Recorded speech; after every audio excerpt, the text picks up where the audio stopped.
El rostro del juez se quedó sin color. Se quedó mirando el documento en sus manos.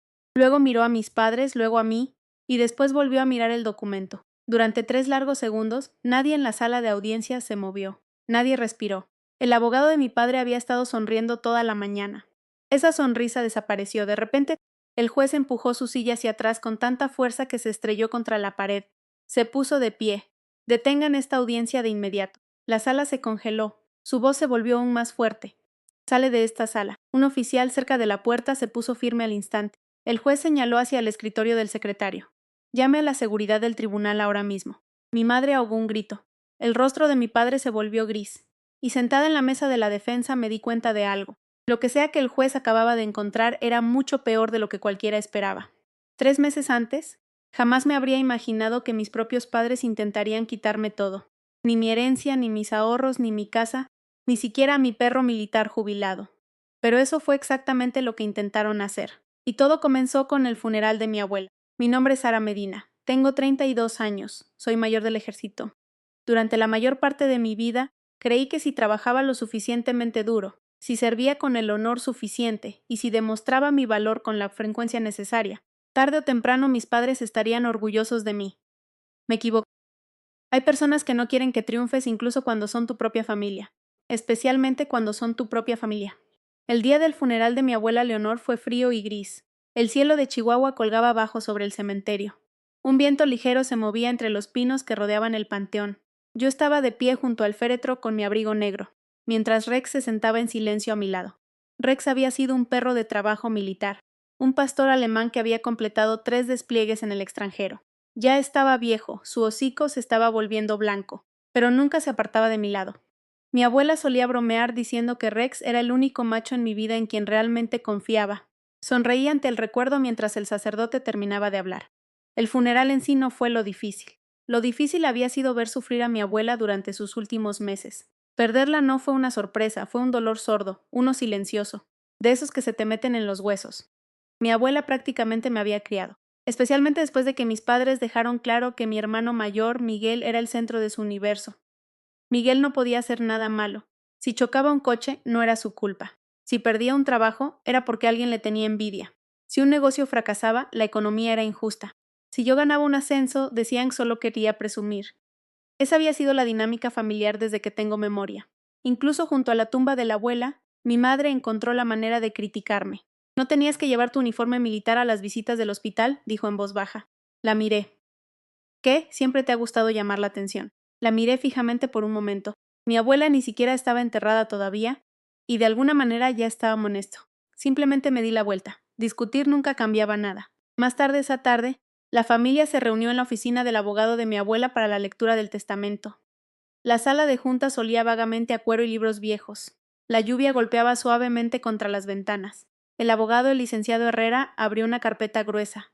Miguel se sentó frente a mí. Mi padre se sentó a su lado.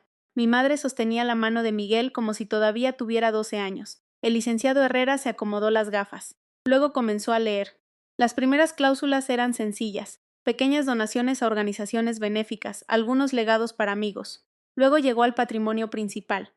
La sala se quedó en un silencio absoluto al pronunciar, como se establece en el testamento definitivo de Leonor Medina.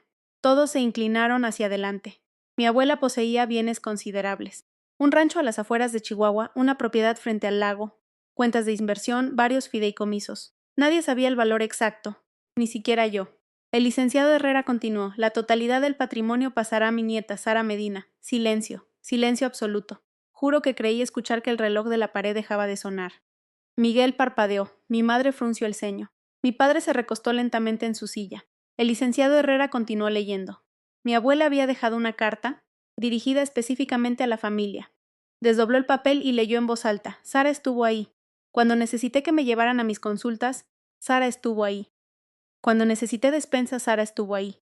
Cuando tenía miedo por la noche, Sara contestaba el teléfono. Cuando pasé 6 semanas en el hospital, Sara durmió en sillas incómodas junto a mi cama. El amor no es lo que la gente dice. El amor es lo que la gente hace. Sara se ganó esta herencia. Nadie habló. El licenciado Herrera dobló la carta. Miguel se levantó tan rápido que su silla casi se cae. Esto es ridículo. Mi madre estuvo de acuerdo de inmediato. Mi mamá no estaba pensando con claridad. La expresión del abogado se endureció. El testamento fue revisado 3 veces y ejecutado legalmente. Mi padre cruzó los brazos, manipuló a una anciana. Sentí que algo dentro de mí se rompía, no por la acusación, sino porque ninguno de ellos había visitado a la abuela en casi 2 años. Ni un cumpleaños, ni una estancia en el hospital, ni una fiesta patria. Y sin embargo, de alguna manera, yo era la villana. Salí de la oficina poco después. No celebré, no me sentí victoriosa. Me sentía cansada, profundamente cansada.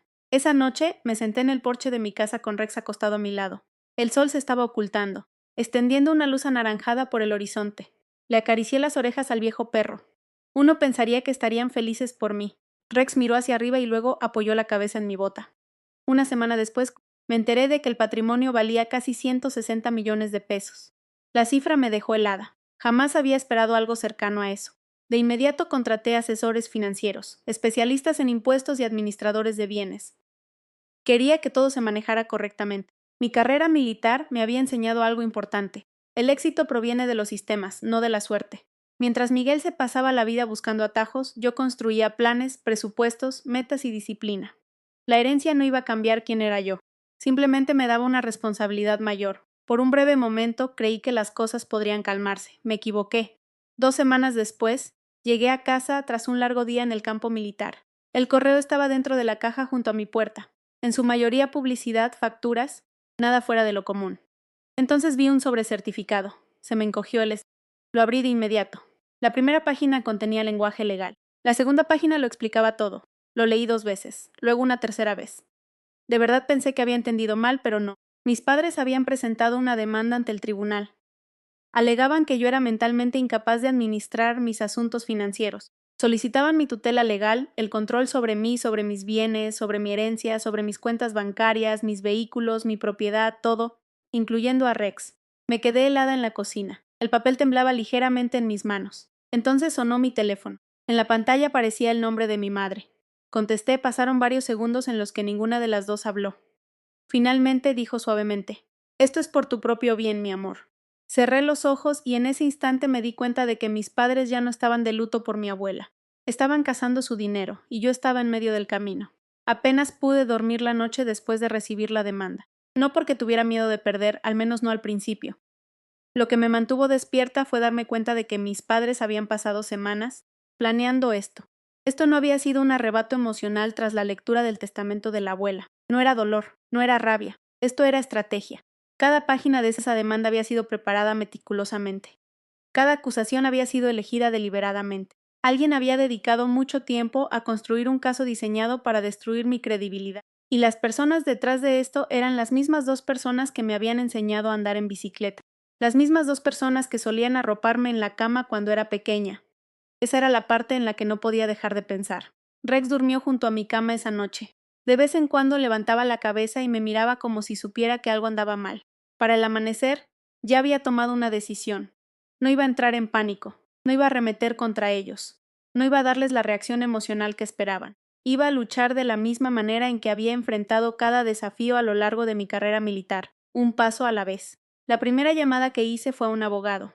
Su nombre era David Barrera, un exfiscal federal de unos 50 y tantos años, de voz tranquila y ojos afilados. El tipo de hombre que parecía notar las cosas que los demás pasaban por alto. Nos reunimos esa tarde. David pasó casi 1 hora leyendo la demanda. No interrumpió, no hizo comentarios, ni siquiera frunció el ceño. Simplemente leyó. Cuando terminó, se recostó en su silla. ¿Qué tanto de esto es verdad? Me reí. No porque fuera gracioso, sino porque la pregunta misma resultaba absurda. ¿Qué parte? La parte donde dice que eres incapaz de administrar tu vida. Negué con la cabeza. He tenido acreditaciones de seguridad de alto nivel durante años. Él asintió. Continúa. Administro operaciones de inteligencia. Asintió. Superviso personal. Asintió. Soy dueña de mi casa. Asintió. Mi historial crediticio es impecable. Asintió. Nunca me he retrasado con una hipoteca. Asintió. Nunca me he declarado en quiebra. Asintió. Nunca he sido arrestada. Asintió. Finalmente dejé de hablar. David entrelazó las manos. Entonces este caso no se trata de tu capacidad. ¿De qué se trata? Me miró durante varios segundos. Dinero. Esa respuesta llegó demasiado rápido, lo que me indicó que él ya lo sabía. Durante las semanas siguientes, la situación se volvió más fea, mucho más fea. Mis padres no solo afirmaban que yo carecía de juicio financiero, estaban construyendo una versión completamente diferente de mí, una versión ficticia, una versión peligrosa. Según las demandas presentadas, Yo era inestable, emocionalmente frágil, socialmente aislada e incapaz de tomar decisiones sensatas. Un documento incluso sugería que el servicio militar me había dejado secuelas psicológicas. Esa acusación me dolió más de lo que esperaba. No porque me avergonzara de haber servido, no era así, nunca lo estaría, sino porque estaban usando mi servicio en mi contra. Cada despliegue, cada sacrificio, cada año difícil, habían convertido todo eso en evidencia. Comencé a recibir copias de las declaraciones de los testigos. La primera provenía de un antiguo vecino con el que no había hablado en años. Al parecer, creía que yo era una persona retraída. La segunda era de una excompañera de escuela que afirmaba que yo era obsesiva.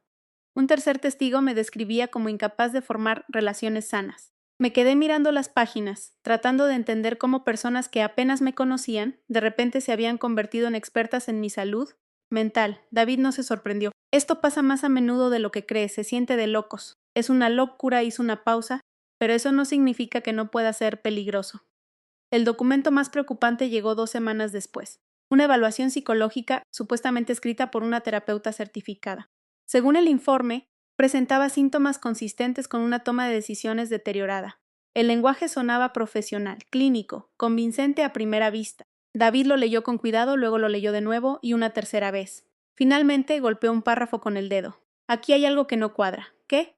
Esta terapeuta nunca te entrevistó. Parpadeé. ¿Cómo lo sabes? Porque el informe hace referencia a conversaciones que jamás ocurrieron.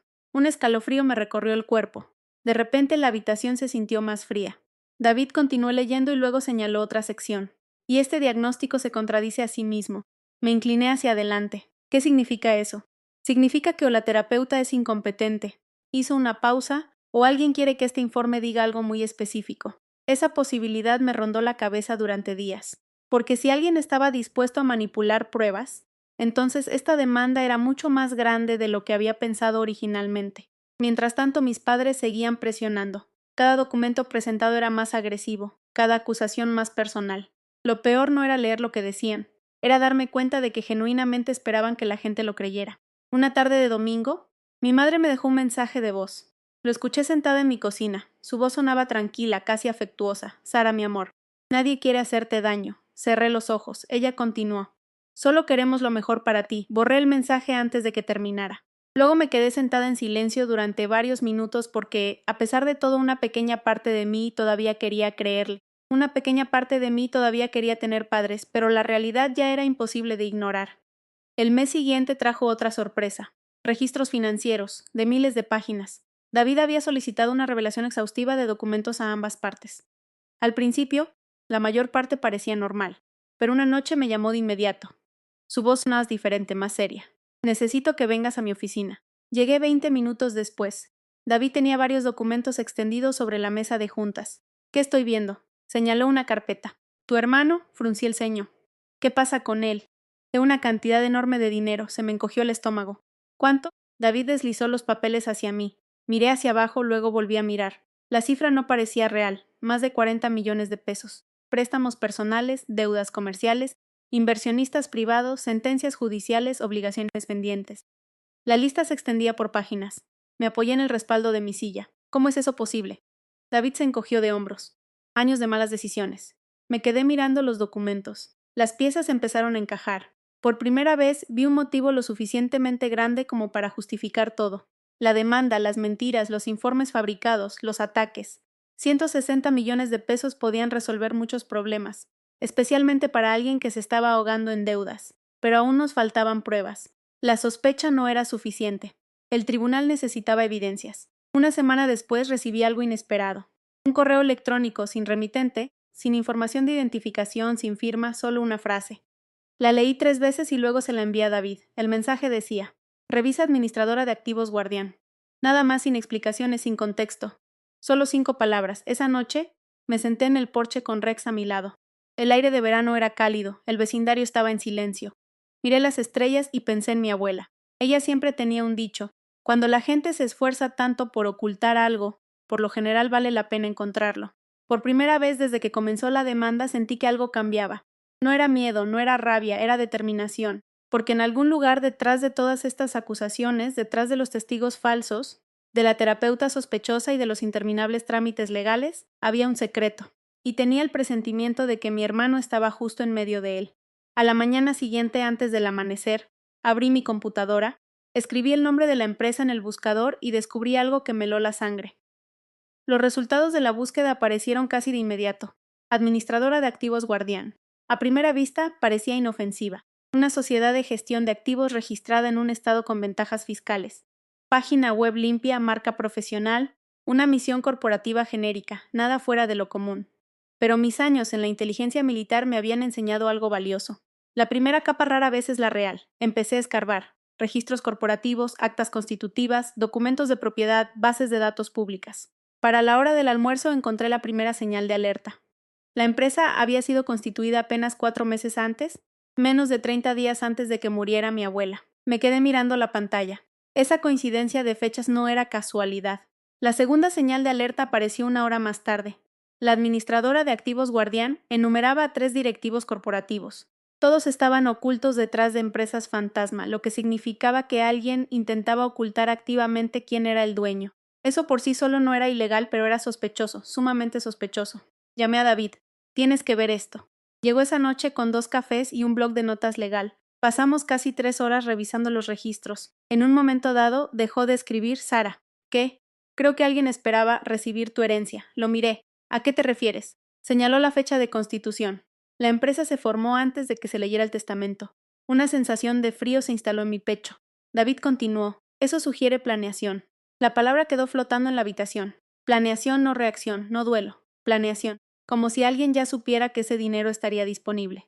El siguiente avance llegó 4 días después y lo cambió todo. Un investigador forense que David había contratado logró rastrear varios registros comerciales conectados con la administradora de activos Guardián. El rastro finalmente condujo a un nombre, Miguel Medina, mi hermano. Durante varios segundos me limité a mirar fijamente el informe. Luego me reí. Una risa corta y sin gracia, porque de repente todo cobraba sentido. La demanda, la presión, las acusaciones, los tiempos. La herencia no era el premio era el control. Si un juez me declaraba incapaz, mis padres se convertirían en mis tutores legales. Si ellos controlaban mis finanzas, controlaban mi herencia. Y si ellos controlaban mi herencia, la empresa de Miguel administraría 160 millones de pesos transferidos a las manos de un hombre que no podía administrar ni su propia cuenta de cheques. Me eché hacia atrás en la silla, tratando de asimilar la magnitud de lo que estaba viendo. Entonces David hizo una pregunta, una muy sencilla. ¿Qué tan lejos crees que estén dispuestos a llegar?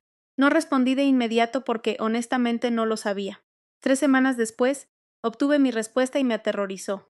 David me llamó tarde un jueves por la noche. Su voz sonaba tensa. Ven a la oficina. Llegué 15 minutos después. Las luces de la sala de juntas seguían encendidas. Varios documentos cubrían la mesa. David parecía exhausto. ¿Qué pasó? Deslizó una carpeta hacia mí. La abrí. Dentro había copias de formularios de transferencia, solicitudes de autorización de propiedad y contratos de administración financiera. Las firmas al calce eran mías. Al menos parecían serlo. Se me cayó el alma al suelo. Supe de inmediato que eran falsas. Cada una de ellas. Miré hacia arriba. ¿Qué es esto? La expresión de David se endureció. Estos documentos se prepararon hace meses. Meses antes de la demanda, antes de las audiencias, antes de cualquier decisión judicial. La implicación me golpeó al instante. Alguien ya había preparado el papeleo para mover mis bienes como si dieran por sentada la victoria. Como si la victoria nunca hubiera estado en duda. Sentí náuseas físicas, porque esto ya no era simple codicia. Esto era una conspiración. David señaló un documento. Mira la cuenta de destino. Lo hice. Administradora de activos Guardián. Todos los caminos llevaban al mismo lugar. Todos los caminos llevaban a Miguel. Por primera vez, comencé a preguntarme si mis padres realmente entendían lo que estaba pasando, o si Miguel también los había manipulado a ellos. La duda no duró mucho, porque 2 días después recibí la respuesta. Un ex empleado se puso en contacto conmigo. Su nombre era Jacinto Torres. Había trabajado en el último proyecto comercial de Miguel. Al principio se negó a reunirse en persona. Quería garantías, protección, confidencialidad. Finalmente David organizó un encuentro. Nos vimos en un pequeño restaurante a las afueras de Querétaro. Jacinto parecía nervioso, vigilando constantemente las ventanas, la puerta y el estacionamiento. Finalmente se inclinó hacia adelante. No debería estar aquí. Entonces, ¿por qué viniste? Me miró directamente a los ojos, porque tu abuela era una buena mujer. Eso me sorprendió. Al parecer, Jacinto la había conocido varias veces. Ella lo había ayudado durante un periodo difícil años atrás. Cuando se enteró de lo que estaba pasando, no pudo quedarse callado.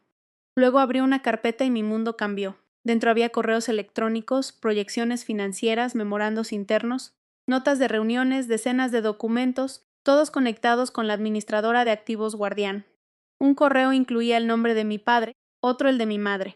Un tercero incluía a Miguel, y entonces encontré el mensaje que me aceleró el pulso. Había sido escrito por Miguel. El asunto decía Estrategia de transferencia de activos post-tutela. Lo leí una vez, luego otra y una tercera vez. No había ambigüedad. No había malentendidos, no había una explicación inocente.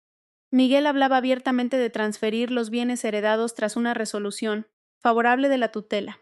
Propiedades, cuentas de inversión, fondos líquidos, todo. Incluso estimaba las comisiones de administración que cobraría la administradora de activos Guardián. Miré hacia arriba lentamente. Jacinto asintió. Hay más. Me entregó una memoria de almacenamiento. Grabaciones de audio, registros de reuniones, llamadas telefónicas, conversaciones internas, horas de material. Una grabación sobresalía por encima de todas las demás. La voz de Miguel era inconfundible, clara, segura, arrogante. Una vez que tengamos la tutela se acabó. Alguien se rió. Miguel continuó. Ella nunca lo verá venir. Apreté las manos contra el borde de la mesa. Recordé cada cumpleaños que mi abuela pasó sola, cada visita al hospital, cada Navidad que Miguel se saltó, y ahora él planeaba robar el legado que ella me había dejado intencionalmente. David hizo la pregunta obvia, ¿quién más lo sabía? Jacinto vaciló y luego respondió, todos los involucrados. La habitación quedó en silencio porque todos entendimos lo que eso significaba. Mis padres no eran víctimas, no estaban confundidos, no estaban siendo manipulados, ellos lo sabían. Darse cuenta de eso dolió más de lo que esperaba. No porque todavía confiara en ellos, esa confianza había muerto meses atrás, sino porque alguna parte infantil de mí había seguido esperando que hubiera una explicación, un malentendido, algo lo que fuera. No lo había. Una semana después, David organizó cada prueba. Correos electrónicos, registros financieros, grabaciones, documentos corporativos, las firmas falsas, el informe psicológico sospechoso, todo.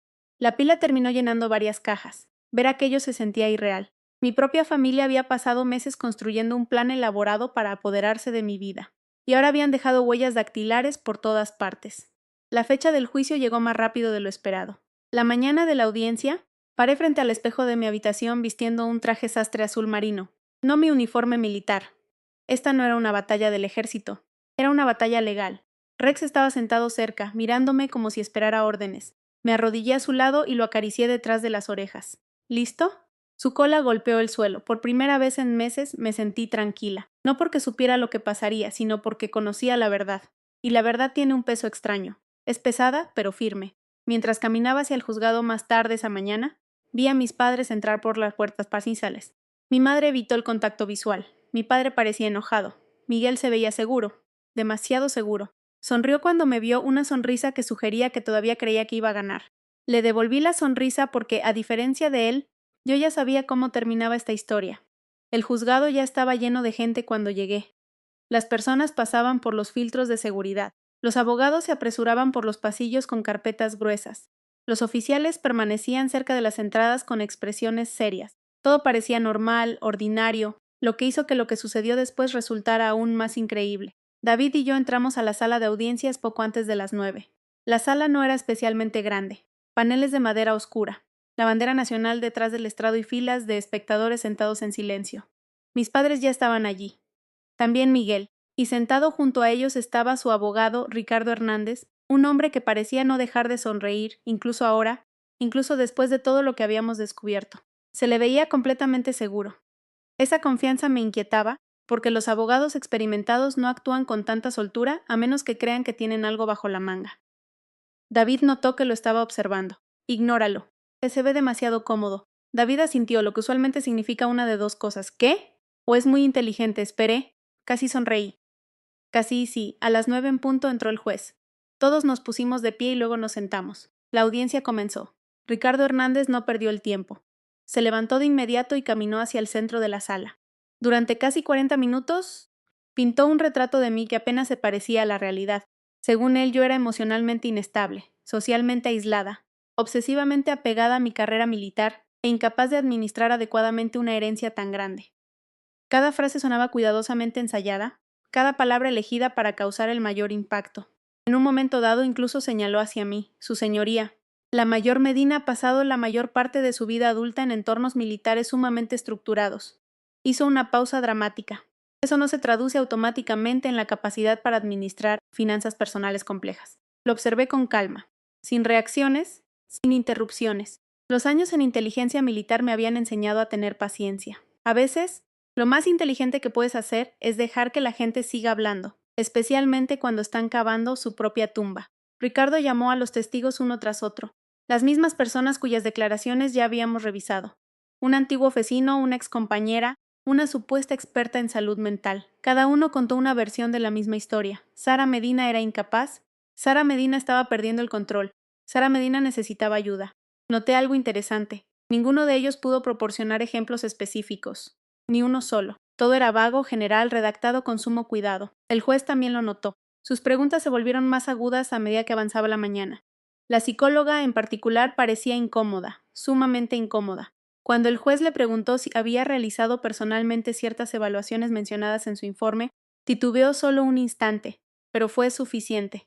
El titubeo quedó flotando en el aire de la sala. David escribió algo en un bloc de notas amarillo y luego lo deslizó hacia mí. Aquí no hay jurado, pero su credibilidad está muriendo. Miré hacia abajo y luego asentí levemente. La sesión de la mañana finalmente terminó. El tribunal entró en receso para el almuerzo. Miguel pasó junto a nuestra mesa salir. Se inclinó un poco, lo suficiente para que solo yo pudiera escucharlo. Deberías llegar a un acuerdo, miré hacia arriba. Su sonrisa se amplió, ahórrate la vergüenza. Luego se alejó. Durante varios segundos simplemente vigirse. David se sentó a mi lado, eso sonó muy amistoso. Me reí suavemente. Creí que está ganando. La expresión de David se mantuvo neutral, qué bueno. Esa sola palabra me sorprendió. ¿Por qué? Porque el exceso de confianza hace que la gente cometa errores. La sesión de la tarde comenzó con nuestra defensa y todo cambió. David se puso de pie, se abotonó el saco y se acercó al podio. A diferencia de Ricardo, él no se paseó, no actuó, no levantó la voz. Simplemente comenzó a presentar hechos. Fríos, precisos, implacables. La primera sorpresa llegó cuando presentó mis evaluaciones de desempeño militar. Años de ellas, calificaciones sobresalientes, reconocimientos de liderazgo, premios por planeación estratégica, registros de gestión operativa. El juez las revisó con cuidado. Todos los demás también. Luego David presentó pruebas sobre mis finanzas personales, historial hipotecario, cuentas de inversión, reportes de crédito, declaraciones de impuestos, registros de ahorros. Los números contaban una historia muy diferente a la que Ricardo se había pasado toda la mañana describiendo. Sin pagos atrasados, sin deudas excesivas, sin gastos imprudentes, sin inestabilidad financiera, nada. La sala se volvió notablemente más silenciosa. David no había terminado ni de cerca.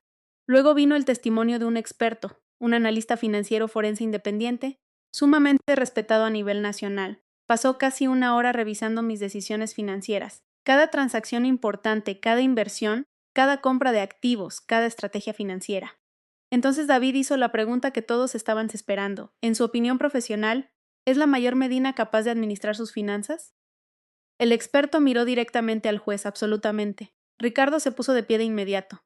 Objeción, cuestionamientos, contrainterrogatorios, nada de eso funcionó. El experto se mantuvo tranquilo, seguro, firme. Entonces llegó el momento que nadie esperaba, incluida yo. El juez solicitó un inventario completo de los bienes heredados, no porque dudara de mí, sino porque quería que el registro fuera exhaustivo. David entregó la documentación. El secretario se la llevó al estrado. El juez comenzó a leer. Al principio no pasó nada. Simplemente revisaba las páginas, valuaciones de propiedades, carteras de inversión, estructuras de fideicomisos, informes de ingresos. De repente levantó ligeramente las cejas. Una reacción sutil pero perceptible. El patrimonio era más grande de lo que la mayoría de la gente creía, mucho más grande. Al parecer, mi abuela había sido mucho mejor inversionista de lo que cualquiera sabía. Solo el rancho había aumentado drásticamente de valor. Varias inversiones se habían multiplicado a lo largo de las décadas. El total superaba los 160 millones de pesos, posiblemente acercándose a los 180 millones. Noté que los espectadores murmuraban. Miguel se movió un poco en su silla.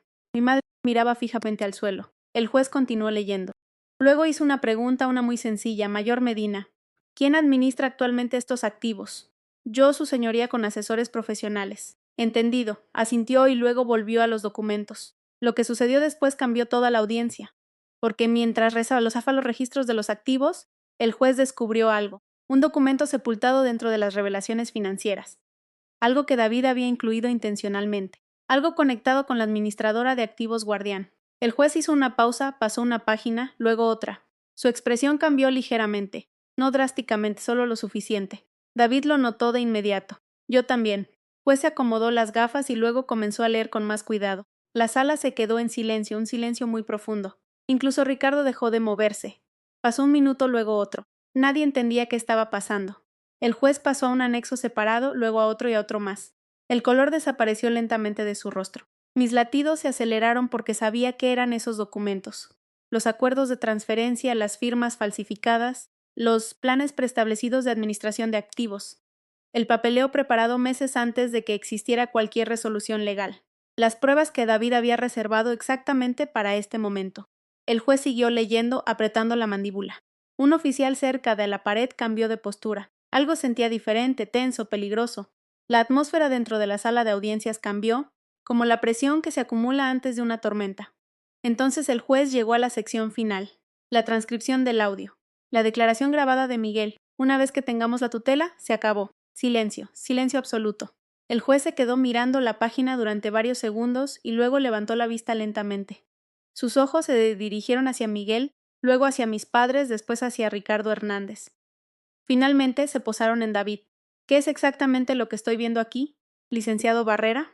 David se puso de pie, su voz se mantuvo tranquila. Pruebas de un plan coordinado para obtener el control de los activos de la mayor Medina mediante recursos fraudulentos, su señoría. Nadie se movió. Nadie habló. El juez volvió a bajar la mirada. Continuó leyendo. Otra página más. Otra. De repente su rostro se puso pálido. No sorprendido, no desconcertado. Pálido. Como si acabara de descubrir algo aún peor que el fraude. Algo delictivo. Algo lo suficientemente grave como para detener todo el proceso. Y un segundo después, empujó su silla hacia atrás. El sonido de la silla del juez golpeando contra la pared resonó en toda la sala. Por un momento nadie se movió. Nadie parecía siquiera respirar. El juez permanecía rígido detrás del estrado, sosteniendo el documento con tanta fuerza que las páginas temblaban. Su rostro se había quedado completamente pálido. No era la mirada de un hombre sorprendido por un argumento legal. No era la mirada de un juez escuchando un caso inusual. Esta era la expresión de alguien que acababa de descubrir un delito, uno muy grave. Sus ojos recorrieron la sala de audiencias. De mis padres a Miguel, de Miguel a Ricardo Hernández, y luego hacia el oficial que estaba cerca de la entrada. Su voz estalló en el recinto. Detengan esta audiencia de inmediato. Todas las cabezas giraron. El secretario se congeló. La taquígrafa dejó de escribir. Mi madre se sobresaltó visiblemente. El juez señaló hacia la puerta. Nadie sale de esta sala. El oficial se puso firme al instante. Sí, su señoría. Luego, el juez se dirigió al secretario. Su voz se volvió aún más cortante. Llame a la seguridad del tribunal. Silencio. Un silencio estupefacto. De esos que parecen absorber el aire de una habitación. Mi padre parecía genuinamente confundido. Miguel no. Por primera vez en todo el día, mi hermano tenía miedo. El juez levantó la carpeta. Licenciado Barrera, ¿estos documentos son auténticos? David se puso de pie. Sí, su señoría. Verificados en múltiples ocasiones. El juez asintió una vez, despacio, y luego abrió otra página. Lo que estoy viendo aquí parece ser evidencia de autorizaciones financieras falsificadas, firmas apócrifas, documentación médica fabricada, intentos de transferencia ilegal de activos y una posible asociación delictuosa para cometer fraude financiero. Un jadeo colectivo recorrió la galería de espectadores. La mano de mi madre fue a dar a su boca. Mi padre miró a Miguel. Miguel miró al suelo. El juez no había terminado, ni de cerca. Levantó otro documento. Este paquete de transferencia fue preparado antes de que existiera cualquier resolución sobre la capacidad de la mayor. Pasó una página. Este acuerdo de administración de activos parece asumir un resultado favorable de la tutela antes de que la demanda fuera siquiera escuchada. Otra página. Y esta correspondencia analiza la transferencia de los bienes heredados a una entidad controlada de manera privada. Miró directamente a Miguel, la administradora de activos guardián. La sala se quedó completamente inmóvil. Miguel tragó saliva con dificultad. Por primera vez en su vida no había nadie que lo rescatara, sin padres, sin excusas, sin nadie dispuesto a asumir las consecuencias. El juez miró hacia Ricardo Hernández. Abogado, ¿tenía usted conocimiento de estos documentos? El rostro de Ricardo había perdido todo color. Se detuvo. La expresión del juez endureció. ¿Tenía usted conocimiento? No, su señoría. La respuesta llegó demasiado rápido, demasiado desesperada. El juez no pareció convencido. Los oficiales de seguridad entraron momentos después. 2 agentes uniformados se colocaron cerca de las salidas. La atmósfera cambió al instante. Lo que había comenzado como una audiencia civil ahora se sentía como una investigación criminal. Mi madre finalmente habló. Su voz temblaba. Juez, debe haber algún malentendido. El juez la miró. una mirada larga, de esas que hacen que la gente se arrepienta de haber hablado. Luego sostuvo un correo electrónico en particular. El correo, el que Miguel había escrito, el que describía todo el plan. Señora Medina. Su nombre aparece repetidamente en estas comunicaciones. El rostro de ella se desmoronó. Mi padre de inmediato se volvió hacia ella, luego hacia Miguel y después de nuevo hacia el juez. De repente todos querían culpar a alguien más. El juez había visto eso miles de veces. Su expresión nunca cambió. David se inclinó silenciosamente hacia mí. Observa. ¿Qué? La parte donde dejan de ser una familia. Me dolió que tuviera razón. En cuestión de minutos, todos empezaron a protegerse a sí mismos. Mi padre culpó a Miguel, Miguel culpó a Ricardo, Ricardo culpó a su personal. Mi madre afirmó que no entendía los documentos. Mientras más hablaban, peor se ponían las cosas. Las contradicciones aparecían por todos lados. Las fechas dejaron de coincidir. Las historias cambiaban, los detalles variaban. Bajo presión, todo el esquema comenzó a desmoronarse. Finalmente el juez levantó la mano. Silencio instantáneo. Luego habló con mucha cautela, con mucha claridad. Este tribunal suspende estos procedimientos. Nadie interrumpió, nadie se atrevió. Continuó. Las pruebas presentadas plantean dudas sustanciales con respecto a fraude al tribunal, falsificación de documentos, intento de explotación financiera y posible asociación delictuosa de carácter penal. Cada palabra caía como un martillazo. Mi hermano parecía físicamente enfermo. El juez se volvió hacia el alguacil. Conserve todas las pruebas presentadas hoy. Luego hacia el secretario. Quiero que se envíen copias certificadas a la Fiscalía General del Estado de inmediato. Otra pausa, y voy a remitir este asunto a las autoridades federales. Esa última frase fue la que golpeó con más fuerza, porque la documentación médica falsificada relacionada con personal militar genera problemas que van mucho más allá de una disputa familiar, problemas graves, problemas federales. La audiencia terminó poco después, no con un veredicto, sino con una investigación penal en curso. Mientras los espectadores salían lentamente, yo permanecí sentada. Esperaba sentirme victoriosa, pero no fue así. Me sentía agotada, profundamente agotada, porque sin importar lo que sucediera después, esto no tenía reparación. No habría reconciliación, ni una cena familiar donde todos se pidieran disculpas. Hay daños que se vuelven permanentes. Fuera del juzgado, los reporteros ya habían comenzado a reunirse. Las noticias viajan rápido cuando los procedimientos judiciales se detienen de golpe, especialmente cuando la seguridad se ve involucrada. David y yo salimos por una puerta lateral. El sol de la tarde se sentía extrañamente brillante después de horas dentro de la sala de audiencias. Ninguno de los dos habló durante varios minutos. Finalmente, él rompió el silencio. ¿Estás bien? Consideré la pregunta, realmente la consideré y luego asentí. Sí, no era del todo cierto, pero tampoco era del todo falso. No estaba bien porque hubiera ganado. Estaba bien porque había dejado de intentar ganarme el amor de personas que nunca tuvieron la intención de dármelo. Esa revelación se sintió extrañamente liberadora. La investigación se prolongó durante meses. Los agentes federales interrogaron a los testigos. Se emitieron órdenes de comparecencia. Se revisaron los registros financieros. Se recuperaron las comunicaciones digitales. Y cuanto más profundo escarbaban los investigadores, más feo se volvía el panorama. Las pruebas eran abrumadoras. Las firmas falsificadas, el informe psicológico fabricado, los planes coordinados de transferencia, las estructuras de propiedad ocultas. Cada pieza conectaba con la otra, exactamente como David había previsto. La demanda de tutela fue desestimada por completo. El tribunal reconoció formalmente que yo era plenamente capaz. La resolución ni siquiera estuvo reñida. La administradora de activos Guardián colapsó poco después. Siguieron varias demandas civiles y comenzaron procedimientos disciplinarios profesionales. Y aunque no voy a detallar cada desenlace, simplemente diré esto: las acciones tienen consecuencias, tarde o temprano, siempre. Unos 6 meses después recibí una carta, no de un abogado, sino de mis padres. Reconocí la letra de mi madre de inmediato. El sobre permaneció en la barra de mi cocina durante casi 2 días antes de que lo abriera. La carta tenía 3 páginas. Disculpas, arrepentimientos, excusas, recuerdos, promesas. Leí cada palabra. Luego la doblé con cuidado y la volví a meter en el sobre. Nunca respondí, no por rabia, no por venganza, sino porque algunos capítulos merecen un final y algunas puertas se cierran por una razón. Un año después del juicio, visité el rancho en Chihuahua. Se veía exactamente como mi abuela lo recordaba: pasto dorado, cielo azul, montañas que se extendían por el horizonte. Rex caminaba a mi lado, más viejo ahora, más lento pero fiel, siempre fiel.